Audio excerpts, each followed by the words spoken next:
la mejor orientación para tu casa? Pues vamos a averiguarlo. Estamos en este ático que tengo a la venta, que tiene 3 orientaciones y he considerado que es el mejor para explicarte el tema de las orientaciones. Vamos por la terraza.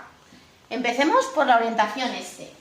Aquí tienes el sol de la mañana, con lo cual puedes desayunar tu café viendo el sol.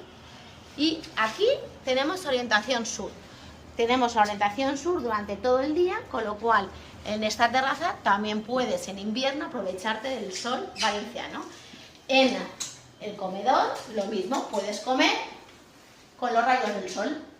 Y si nos venimos por aquí, tenemos la habitación pequeñita y el baño orientación oeste, que te entran los rayos de sol por la tarde. Y como este piso es pequeñín, pues está todo iluminado y vas a gastar menos electricidad y menos calefacción.